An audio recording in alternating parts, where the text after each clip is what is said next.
I'm so excited to present our next speaker, who our next speaker knows firsthand how powerful a few well-chosen words can be. Emily Hagedorn leads Yelp's online community ambassador team, where she supports top Yelp elites in welcoming and engaging contributors across the platform's biggest market. Before that, she spent nearly a decade as Yelp's community manager in Louisville, planning hundreds of events and running PR, marketing, and social media for the region. A former journalist with a passion for storytelling, Emily believes that the right words can spark connection and inspire relationships that last. In this session, she will share how to make every message count, whether it's a quick note, a welcome post, or even an AI assisted draft, and how to write with clarity, empathy, and impact. Please join me in welcoming Emily Hagedorn. Here she is. Hello, Emily. Your microphone is muted. There, can you hear me now? Yes, we can. How you Hello. doing? Good. Thank you so much for having me on. Let me share my screen. Our pleasure. Give me Have one fun. second. Thank you so much for having me. I've been to CMX Connect. I've tuned into so many different CMX things, so it really is just such a great opportunity to actually be able to be on the stage myself and get to talk about something that I am personally very passionate about. So thank you to Beth and everybody for helping put this amazing global event together. To get into it, so during kind of my talk, I'm going to explore a bit how to make your community messaging truly impactful by building real connections, standing out kind of a bit amid all the noise, and even using AI, yes, even AI to thoughtfully kind of find your unique voice so you can do the best you can and kind of connect with people. So a little bit about me, as Beth said, quick intro, 12 years with Yelp, former Louisville community manager where I still live. Now I lead our team of amazing online community managers. Yelp is all about connecting people with great local businesses, and our Yelp Elite Squad is really like our community that's really at the heart of kind of what Yelp does. And so SEM, hosted events, marketing, all that fun stuff, transitioned over to the OCA side of things. Our team is one of the newest on the community side and has been consistently growing because it is having really great success. Our OCAs are Yelp elites and are often the first point of contact for new users on the site. And so the role really is to kind of educate, welcome users, help them kind of get the most out of Yelp, introduce the Yelp Elite Squad to them in the larger community. And so hopefully they go from just, curious new users to confident, excited Yelp elites. Also a wife and a mom. And then before Yelp, as Beth said, I was a reporter, a journalist. Writing has always been a passion of mine. And I've really seen kind of firsthand the power that effective, clear communication can have. My background in journalism has just taught me how to be curious, how to absorb kind of everything that's going on around me, and to help others make sense of it all. And so, I'm excited I get to kind of bring those skills over with me to Yelp and, still use them to this day, 12 years after I actually left the journalism field. So let's talk a little bit about kind of the obstacles that we face when it comes to getting our messages to hit their mark. There is just so much noise out there. I'm looking into like different research, we get hit with anywhere from like 4,000 to 10,000 ads a day. We notice maybe 100, but, honestly, being asked like, can you think of one off the top of your head, which I'm actually going to talk about in a sec, might be a little bit hard because there's just so much. There's AI slop. We're constantly in the back of our head asking, is this real? Having to do that on a loop, promo overloads, overflowing inboxes and texts and algorithms deciding what we're going to see. So then also not only are we having to filter what we're seeing, but then, having to second guess why we're seeing what we're seeing and actually what that says about us. And then you just have like the news cycles and life and everything else is just, gestures to everything. It's just exhausting to turn out all that noise. So the question is, how do we break through with that? So like I said, a quick question. Let me open up the chat. I'd love for you, just quick activity, take a couple seconds, describe a message that did stand out to you, whether it was an advertisement, just a message you got, a text, a message from a community that you're a part of. I'm always fascinated when community managers are part of other communities that they don't actually manage and what made you want to be a part of that community. So think about like what actually motivated you to join a community or donate or click or make a purchase. Oh, that's a great sound pick. Thank you.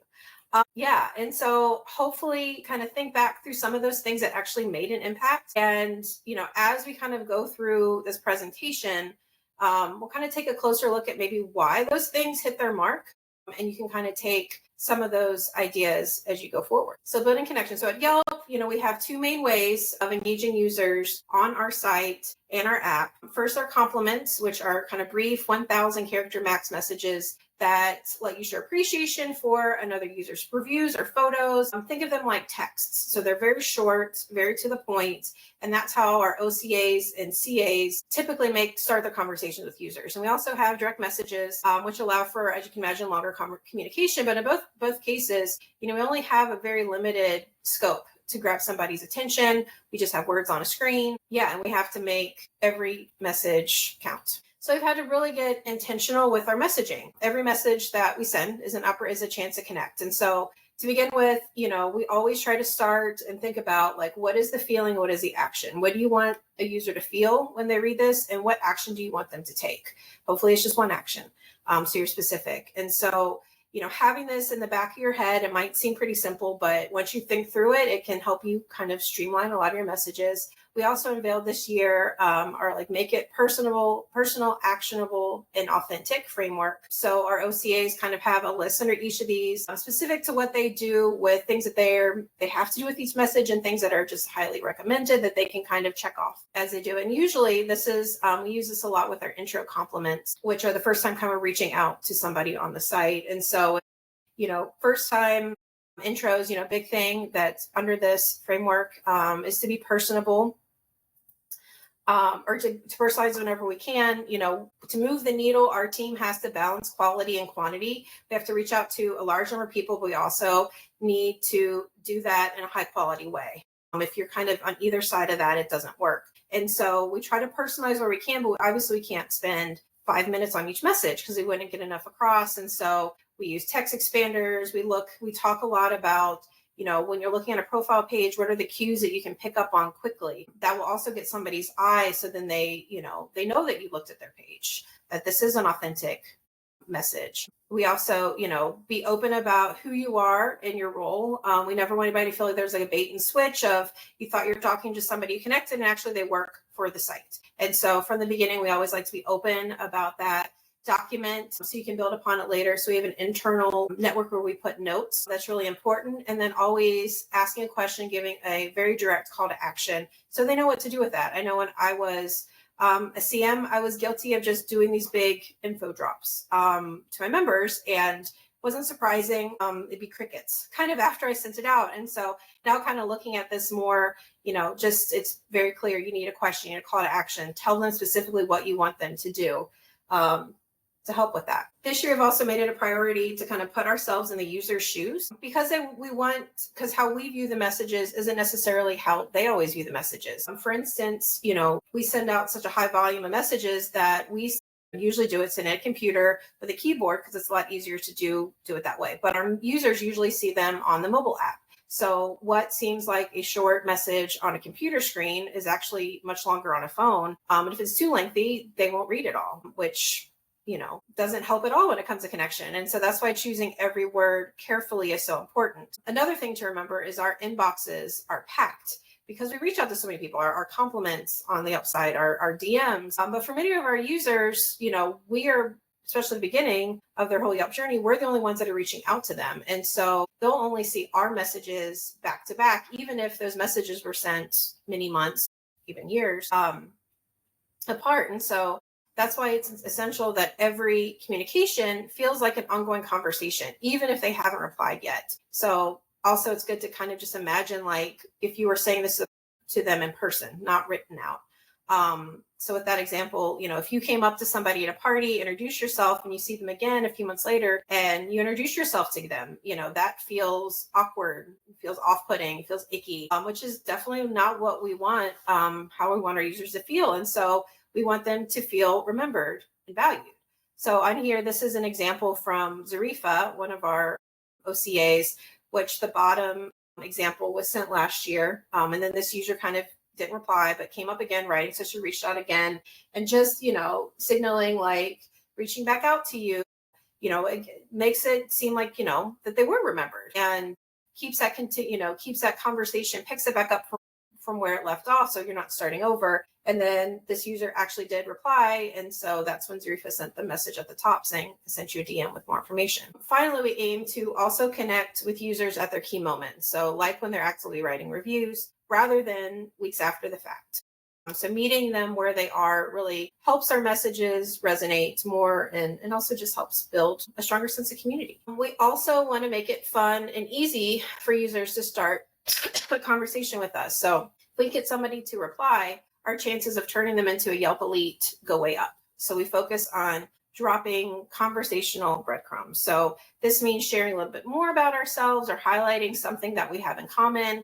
On the left here are some examples from Sarah and Quentin, who are some OCAs in the LA area. You can see the one at top. Sarah reached out to our Yelp elites at the end of last year, and she put at the bottom. One, she personalized it by highlighting what their first review was about, which was a fun take on this. And at the bottom, she included some fun facts, and she had a lot of people respond saying like, I'm from Chicago too, or, I love sushi too. And then bottom is one from Quentin that he just sent last week that also had some of those, personal touch points in there. And this just goes, it's a great way to kind of show that we are real people. We're not bots, and helps us stand out. So we look for opportunities to add these personal touches, even if it's in, more routine messages like thank you notes. And then when someone asks about being Yelp Elite, instead of answering the what, it's a good rule of thumb to answer the why. So the what is that elites are our most active and influential users, but the why is more compelling. It's about connecting with your city, building community, meeting like-minded people, supporting local businesses. And so that's what really helps spark these meaningful conversations. So we're working really hard to make these connections. We're being intentional. We're viewing things, that we send from the recipient's point of view. We're dropping those seeds for communication or for conversation. And now we really want to stand out. So hopefully your message is one of the 100 that really you can remember after the fact. And it comes down, the good thing is that a lot of this kind of comes down to those small details. It's not a big overhaul of communication, but it's just getting some small details correct. Most people that we reach out to already show some interest, and this goes for not just our community, but for lots of years as well. If they're in front of you to reach out to, they probably indicated that they have some interest. And so a lot of that work is already done for you. So now the job is then to kind of deliver your message in the clearest, most meaningful way possible. Focusing on how we kind of put those words together can make a bigger impact than you might think. So one big battle to kind of overcome, getting somebody to read all the information that you send. That's why I really like the slippery slide writing techniques. So the idea is that reading, whatever you're reading, it should feel like you're going down a slide, and before you know it, you've read it all and you're at the bottom of the slide. And this was developed by a copywriter, Joe Sugarman, in the 80s and 90s, but a lot of that still, even though it's decades old, a lot of it still works today.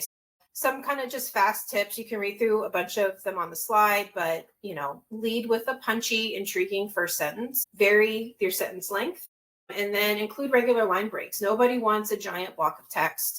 Use bucket brigade phrases. So think of a bucket brigade as like taking the water down the line. These are words that kind of keep the eye going down the line. So phrases like, by the way, TLDR, or doing the thing that English teachers told us not to do, which is starting sentences with conjunctions like and, so, but.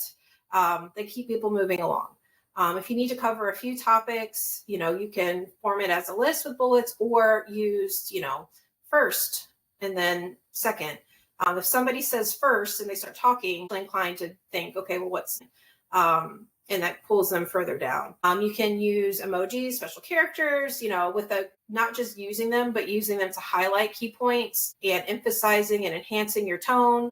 Since if it's written word, it can be hard to sometimes infer the tone with it. And so emojis obviously can help with that. And then again, always ending with a clear next step. You want them to want to read until the end. And this can help with that. You can also use storytelling techniques in your writing. I really like Super Communicators is one of my favorite books this year, which my team has heard me mention before, but I really like this quote: stories bypass the brain's instinct to look for reasons to be suspicious. We get drawn to stories because they feel right. Not that we don't want people to ask questions, but again, given how noisy everything is, I'll take all the help I can get when it comes to kind of getting our messages across. So just pointing out a few of these, like even with a sentence, you can set the scene, you can use sensory details to make it feel alive. help your user feel like they're a character or they're part of whatever you're talking about. We get bombarded with, frankly, so much boring, dull writing from just emails, user agreements, legal things like all day. And so making yours stand out by making it more fun and engaging can definitely help with that. And then we can go beyond just the perks and rewards with external motivators, focusing on more of the intrinsic motivations related to people's values and purpose and sense of belonging. We revamped our Yelp Elite Squad page, as you can see on the left here. We made sure to highlight some of what our community stands for, which is like authenticity, discovery, local love and appreciation. And through our elite communications, we also try to emphasize how their contributions truly support and help connect people with these businesses. And so by focusing on some of these deeper intrinsic values, we also hope that we're attracting elites for the right reasons, the ones who generally want to support businesses and be a part of our community. And so that also kind of helps our communities grow in a meaningful way. So lastly, just talked a lot about things to do. Here are a few things not to do. This is also kind of a good segue into the last part of my talk, which is going to be all about AI. So it can help to avoid obvious kind of AI tells in your writing, whether you're using AI or not. This list on the slide is not exhaustive. I'm just going to kind of go over a couple of these, and considering AI is just by nature of AI, always learning, it can help to kind of research these ongoing and just kind of seeing what's coming up. But M dashes, I love M dashes. I actually used to have a blog called the M dash. This McSweeney's article is really funny and really kind of touched because, I use M dashes naturally a lot in my writing, but I've tried to cut these down or at least only use them as they're originally grammatically intended, for emphatic breaks in sentences, for asides, for a sudden change of thought, not just as a colon and a comma. AI responses are typically in second or third person, and they don't change POVs. And so try to write a lot of my writing in first person or shift, which is how people typically talk. AI doesn't know details unless you tell it the details. So getting as specific as we can, especially when we're talking about our community, about events that we've done, events we're going to do soon so people don't miss out, all of those type of things, talking about connecting them with another community member can go a long way. Marketing speak, cliches, just cut them out as much as you can. The biggest thing that helps is obviously writing like a real human, warm, a little imperfect, conversational, and that can go a long way. Which, somewhat counterintuitive, is what I was saying. AI can actually help with that too. So it can hurt it, and then it can also help, when you're using it thoughtfully. So the key kind of takeaway for me when it comes to AI is to find and refine your voice. The key takeaway is just every piece of writing should start and end with human ideas. AI can help in the middle of the process, but it shouldn't be the beginning or the end. Hopefully that's not groundbreaking, but it's definitely bearing repeating, especially when it comes to writing. But trust your instincts. If something doesn't sound like you would say it, don't do it. Take a step back, keep revising. Reading your own writing aloud is a great way to catch anything that feels off. When I was in college, like one of my advisors, he always said, like, when you're writing something, it sticks in your head, it causes pause even for a moment. There's a reason for that, even if you can't put your finger on it. And so go back and look at it again. And same with reading out loud. I know my family makes fun of me because they hear me reading out loud all the time, but it's just a good way of making sure that what you're saying is actually something that you would actually say. And then personally, I like to kind of keep as much of me in my writing as possible. So I prefer to use short AI prompts to break up whatever work I do with AI into smaller steps, and then use additional prompts on top of that, just so, I can review and adjust as I go. This isn't the most time-saving way to use AI. I know that, but again, my goal with this is not to save time. It's to help me put the best words out there to get somebody's attention. And so the simple way to get started is with a prompt like this one, revise for clarity and tone. If you're unsure about your community's tone, you can do some of these instructions. I know Beth is going to share these presentations after the fact, or take a screenshot. You can use something like this to kind of hone in on what actually your tone is. And then on the right in the pink is kind of, the top is just I started with kind of a dry description of what the Up Elite Squad is. And then using that prompt is, I got the one under that, which getting closer there. Again, it's not the end point. I would still edit it, but it does seem a little bit more exciting, more inviting, more engaging. And so it's a step in the right process. And then for a more advanced approach, you could create an AI persona to kind of continue to help you refine your messaging. I know several AI models, whatever one you're using, most of them have something like this that you could do with them. So earlier this year, I developed an OCA persona using what we use at Yelp, our AI model, defining kind of key elements like those listed here, purpose and tone, role, tone, tone and voice. You can kind of go through these and ask your AI model for help, and it can kind of give you instructions on how you could create a persona. But at the bottom here is, I put that same text through the persona, and this is what it got. And so it had the knowledge base. You can add, we have our messaging playbook was uploaded into this persona, style guides, and so it knew that we, putting this through, that we'd want it to be specific. We want to include information on how to learn more about the Up Elite Squad. And so it just, again, it's still a work in progress. I would continue to tweak it, but it gets you further in the direction. It also helps things stay consistent between the messaging that you're sending out. And again, with this persona, I still prefer short, specific prompts, but will help you at the end of the day, come up with messaging that is what you'll need. Lastly, some short AI prompts that I use kind of my daily work again that helps with this. AI is great for helping me check my biases and see how a message might come across to a user. So these top two here, prompts here are especially for that. Other prompts can kind of boost a message's emotional impact, make the language stronger, more engaging, simply ensure that it sounds conversational.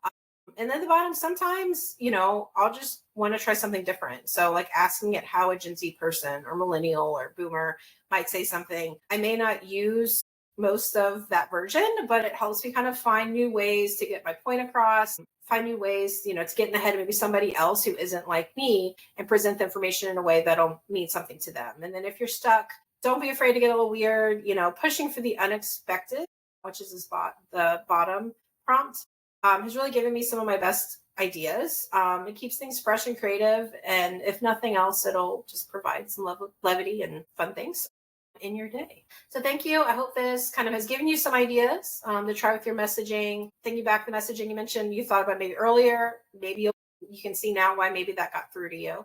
But I'd love for you to reach out to me and to answer any questions. Thank you, Emily. That was fantastic. I know that was, we love when we get into the weeds and we have like tangible, actionable examples of how people are using things. So thank you very much. There are a handful of questions. We've got a few minutes. So I'm going to start with mine, as I always do. I'd love to hear if you have any phrases you always avoid because they come off cold or robotic, or words you're like, oh no, I don't use that word. Mostly lately, I've been noticing, and again, maybe it's an AI tell, but like words like vibe or inspo instead of inspiration. Sometimes it can kind of sound a little bit too cutesy. And so, keeping in mind of like what's coming up a lot when I'm using AI can help me with that and kind of check myself a little bit. I know in conversation, you naturally would be asking questions to somebody like, do you get that? Understand? So those can help, but also, again, they can kind of come off a little fake sometimes. And so try to check like rhetorical questions. Again, I think there should be some questions because that kind of keep people reading, but making sure that it's, that you're doing it with intent to be conversational and not to be salesy in any way. Okay, that's good advice. Jennifer wonders, what are your thoughts on using emojis in messaging? I think, they're kind of becoming just our language. But I do think, not just kind of putting them haphazardly, but really using them to emphasize things as you go along. So whatever, like some of the main takeaways are, using emojis around that, using them again to like show tone. And so like, if you're trying to be a little bit sarcastic or a little bit, friendly in your messaging, choose, emojis with care that kind of help show that. But yeah, I know some people can kind of get overwhelmed with emojis, but I think they can work well. And when they're used correctly. You're right. I think it's like, if you're wanting to be a little sarcastic, or you're like, I feel like you can even use emojis to like protect yourself a little bit, because you're like, I need to say this, I need to get this off my chest, but like, I'm going to use the upside down face emoji afterwards to protect myself because I don't want to be hurting anyone's feelings or whatever. Right. I like the like winky emoji. I feel like I use that one a lot for like, I'm trying to be silly. Like, please don't take me 100% serious. This is silly. And so, yeah, no, I think it's going to get to the point where it's just like using our normal alphabet, where we're just so attuned to using them. Totally. Well, but the problem with that is that I mean, you mentioned like, how would a boomer say this? How would a millennial say Right. this? I feel like each generation uses emojis different. And I had a whole crisis at one point when it was like, don't use the laughing emoji to show you're laughing, instead of Right. using the skull emoji to show that we died laughing. And I was like, right. You have to own it too. Like, I am not, obviously, I am not Gen Z, and, I'm a millennial-ish, Xennial, but like, I always think of what is the meme, like the Steve Buscemi meme that's like, hello, fellow kids, like coming in. Like, I try to check myself too, of like, I'll put it, when we talk to like on our team of putting messaging out there that they can use. I also realize and this is, authenticity is a big value. And so I really champion the team of like, say this how you would say it. This is how maybe I would say it how you would say it, because it comes across mean what you're saying. It just doesn't fall flat. And especially on the opposite, when it does, when you can tell it, like that's where connections are made. That's exactly right. Thank you so much, Emily. We're out of time. Ray, we didn't quite get to your question, but perhaps you want to ask it on social media, and then Emily will very thoughtfully answer using some tips and tricks that she just taught us about today. Absolutely. Thank you so much. Thanks, Emily. Yeah, great. I love the idea of just like being apologetically yourself as well when you're thinking about emoji use or just how you're responding to things. I think your personality comes through when you're managing a community. And I think that that's why they come back. That's why they like you, because they're here for you and here for your personality. At least that's what I tell myself every morning.